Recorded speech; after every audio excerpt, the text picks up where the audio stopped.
और दूसरे चरण का वोट जो पड़ा है उससे भारतीय जनता पार्टी के नेता कार्यकर्ता सुन्न पड़ गए हैं और कुछ इनके बड़े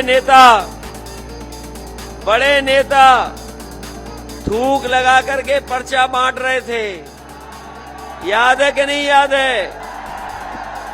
और जब से समाजवादियों को समर्थन मिला है हमारे बाबा मुख्यमंत्री के होश उड़ गए हैं। जो लोग गर्मी निकालने की बात कर रहे थे, पहले दूसरे चरण का वोट देख करके उनकी भाप निकल गई है। बताओ, खाद मिली आपको कि नहीं मिली? डीएपी नहीं मिली? और खाद की बोरी लेकर के आए होगे तो 5 किलो की चोरी हो गई कि नहीं हो गई चोरी? इस चुनावी जनसभा में आए हुए आप सबका बहुत बहुत धन्यवाद और आभार प्रकट करना चाहता हूं। ये फतेहपुर जिले की चुनावी जनसभा है और ये उत्साह बता रहा है जिस तरीके से पूरे मैदान में जनसमूह और जन सैलाब दिखाई दे रहा है। इस बार भारतीय जनता पार्टी का यहां से खाता खुलने वाला नहीं है।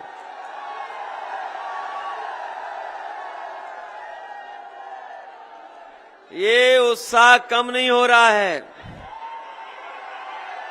और जिस समय इतना जन समर्थन समाजवादी पार्टी के पक्ष में होगा तो भारतीय जनता पार्टी के लोग अपना देखेंगे कि फतेहपुर में भी शून्य हो गया है।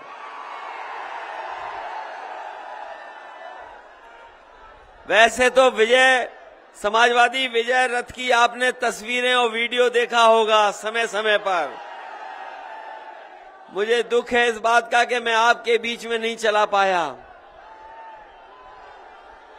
समाजवादी विजय रथ क्योंकि समय नहीं मिला और समय मिला होता तो समाजवादी विजय रथ से आपके बीच में आने का मौका मिलता।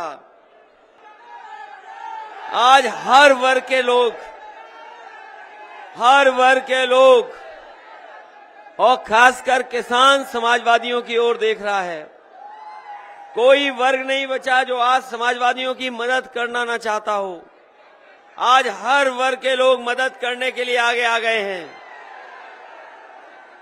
इसलिए मैं कह सकता हूं, जो लोग कहते थे, आपने उनका सुना होगा कि गर्मी निकाल देंगे। आपने सुना कि नहीं सुना? लोग कहते थे गर्मी निकाल देंगे, लेकिन जब से पहले चरण का वोट पड़ा है उनके कार्यकर्ता नेता ठंडे पड़ गए हैं और दूसरे चरण का वोट जो पड़ा है उससे भारतीय जनता पार्टी के नेता कार्यकर्ता सुन्न पड़ गए हैं। और जिस समय इस चरण में वोट पड़ेगा भारतीय जनता पार्टी के लोग शून्य हो जाएंगे। बताओ, ये बात सच है कि नहीं? और उनकी भारतीय जनता पार्टी के लोगों की बातें तो याद होंगी आपको। क्या वादा कर रहे थे कि किसानों की आय दोगुनी हो जाएगी। यहां पर किसान भाई भी होंगे। बताओ किसान भाइयों, 5 साल में कितने किसानों की आय दोगुनी हो गई? अगर किसी पैदावार की खरीद की हो सरकार ने तो बताओ। धान लुट गया, बताओ धान लुट गया कि नहीं लुट गया? कहीं सरकारी खरीद नहीं हुई, कोई केंद्र नहीं बना। और जब आप लोग खाद लेने गए होगे, बताओ, खाद मिली आपको कि नहीं मिली? डीएपी नहीं मिली? और खाद की बोरी लेकर के आए होगे तो 5 किलो की चोरी हो गई कि नहीं हो गई चोरी? याद है कि नहीं याद है? इन्होंने कहा कि नोटबंदी हो जाएगी तो काला धन आ जाएगा और भ्रष्टाचार खत्म हो जाएगा। बताओ, भ्रष्टाचार खत्म हुआ कि बढ़ गया? और डीजल पेट्रोल की कीमतें कहां पहुंच गई? पेट्रोल 100 के पार है कि नहीं है? इनकी सरकार दोबारा आ गई तो 200 रुपए पार हो जाएगा पेट्रोल डीजल। जिस समय चुनाव शुरू हुआ, बीजेपी के लोग घर घर जाके प्रचार करना चाहते थे, डोर टू डोर कैंपेन कर रहे थे, और कुछ इनके बड़े नेता थूक लगा करके पर्चा बांट रहे थे। याद है कि नहीं याद है? ये बीजेपी के लोग हमारे बाबा साहब का दिया हुआ संविधान, उसको भी खत्म करना चाहते हैं। जहां ये संविधान को खत्म करना चाहते हैं, वहीं ये चुनाव लोकतंत्र को बचाने का भी है। और मैं समझता हूं फतेहपुर के लोगों ने वो कहावत तो सुनी होगी, एक बहुत पुरानी कहावत सुनी होगी फतेहपुर के लोगों ने, न रहेगा बांस और न बजेगी बांसुरी।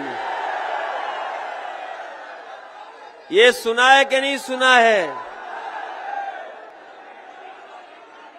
और इधर अखबारों में आपने पढ़ा होगा कि लगातार बड़े बड़े उद्योगपति भारत छोड़ करके भाग रहे हैं। पहले भी कुछ उद्योगपति भागे थे भारत छोड़ करके। आपको याद है कि नहीं याद है? बड़े बड़े उद्योगपति बैंकों का पैसा लेके भाग गए। वो उद्योगपति बताओ कहां के थे? आपको नहीं पता कहां के थे?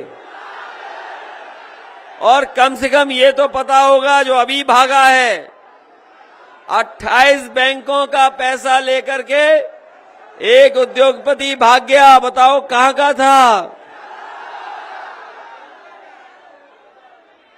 कहां का था? और हो सकता है उत्तर प्रदेश को भी ये लोग किसी के हाथ में आउटसोर्स कर दें, क्योंकि समाजवादी पार्टी ने तय किया है कि आने वाले समय में आउटसोर्स व्यवस्था को खत्म करने का काम समाजवादी सरकार में होगा। ये जो नौकरियां आउटसोर्स में मिल रही थी, जो हमारे संविधान का दिया हुआ अधिकार को छीनने का काम कर रहे थे, उन अधिकारों को बचाने के लिए आउटसोर्स खत्म करने का फैसला लिया है। इधर आपने पढ़ा होगा समाजवादियों का इलेक्शन मैनिफेस्टो। आपने पढ़ा कि नहीं पढ़ा?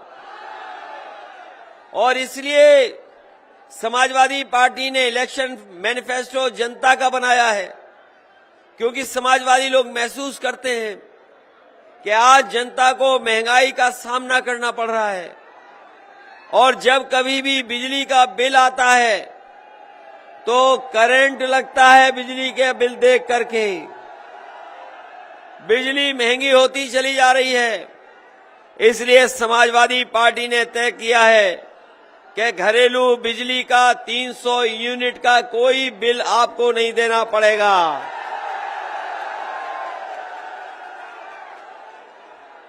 $300 यूनिट फ्री होंगी।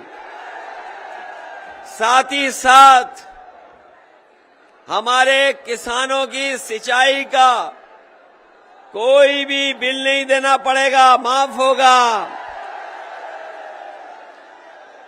ये घबराओ नहीं, ये पहले चरण की लहर है। अरे पहले चरण की लहर है, जो दूसरे में और तेज हो गई। फतेहपुर आते आते और तेज हो गई है। ये लहर समाजवादियों की है।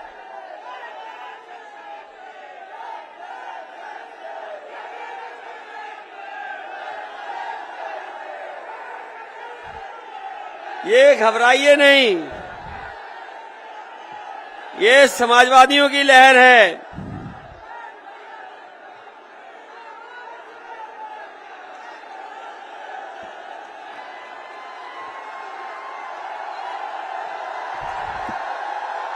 नौजवान साथियों, ये चुनाव आपके भविष्य का है।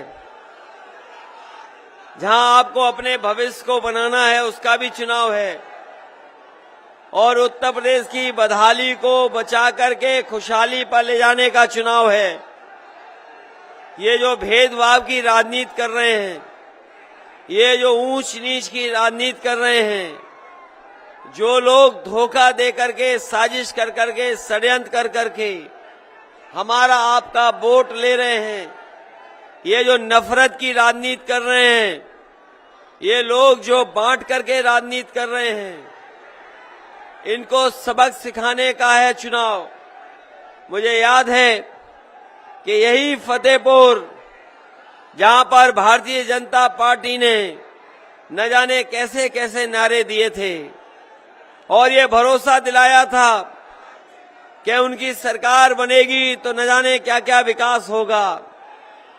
आज बताओ, विकास में कहां छूट गया फतेहपुर? और एक बार नहीं, 2014, 17, 19 का समर्थन दिया। समर्थन देने के बाद इनकी बहुमत की सरकारें बनी हैं। आपने 14 में भी जिताया, 17 में भी जिताया, 19 में भी जिताया। बताओ फतेहपुर की जनता को क्या मिला? फतेहपुर की जनता के साथ धोखा हुआ। और हमारे ये राज्यसभा में सांसद है विशंबर निषाद जी, ये जानते होंगे, आएंगे भारतीय जनता पार्टी सीधा सीधा आईएएस और बड़े बड़े पदों पर बैठा देंगे। ये धोखा हो रहा है। ये भारतीय जनता पार्टी के लोग बड़े पिछड़ों की बात करने वाले लोग हैं। ये बताएं, देश में और खासकर उत्तर प्रदेश में इन्होंने कितने वाइस चांसलर है? ये हमारे बीएड बीटीसी वाले दिखाई दे रहे हैं। ये पिछले कई वर्षों से आंदोलन, धरना, प्रदर्शन कर रहे हैं।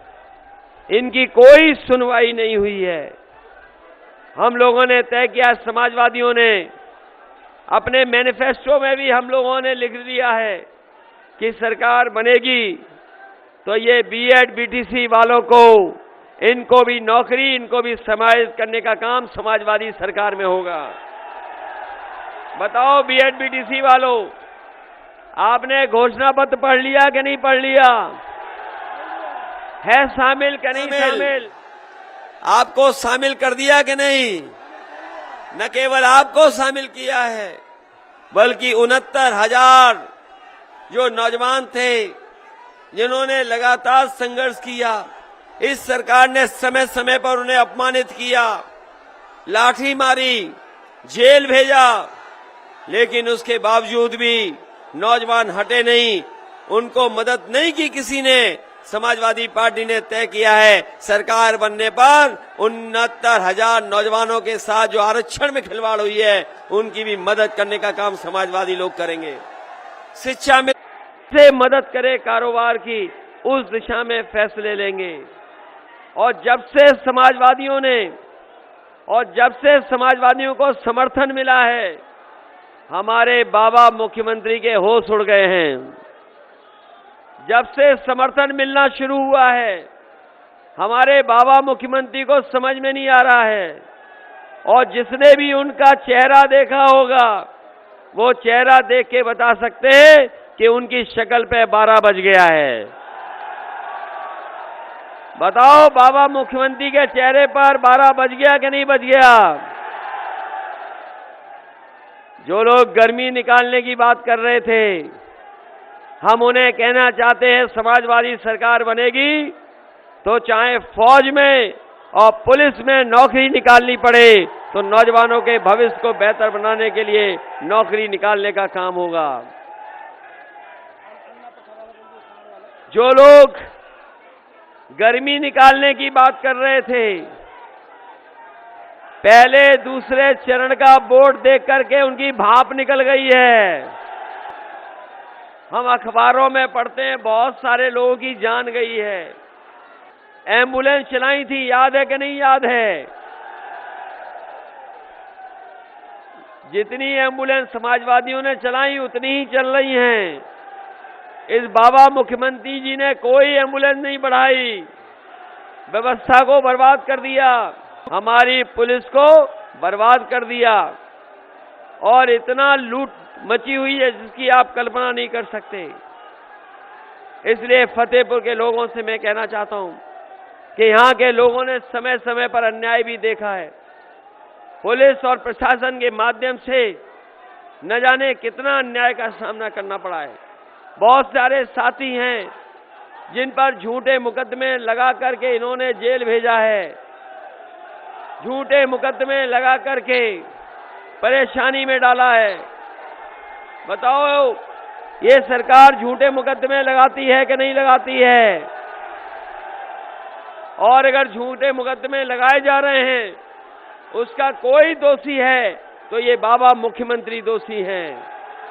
हम आपको भरोसा दिला के जा रहे हैं, जिन पर भी झूठे मुकदमे लगे हैं, समाजवादी सरकार बनेगी तो उन मुकदमों को हटा करके उनका सम्मान देने का काम समाजवादी लोग करेंगे। इन्हीं शब्दों के साथ मैं आपका धन्यवाद देना चाहता हूं, आभार प्रकट करना चाहता हूं। पूरा मैदान भरा दिखाई दे रहा है, पूरा मैदान भरा है और ये भरा हुआ मैदान जन सैलाब बता रहा है कि समाजवादी पार्टी के सभी प्रत्याशी इस बार जीत करके जा रहे हैं। बताओ, जिताओगे आप? दोस्तों, यूपी की धुआंधार राजनीतिक खबरों के लिए भारत एक सोच को सब्सक्राइब जरूर करिए और बगल वाली घंटी जरूर दबाइए, क्योंकि अगर आप एक बार नोटिफिकेशन बेल दबा देंगे तो आपको हमारे नए वीडियो की सूचना बिल्कुल मुफ्त में मिल जाएगी और आप जब चाहे जानकारी से भरा वीडियो अपनी मर्जी के मुताबिक देख पाएंगे। चलते हैं। जय भीम, जय भारत।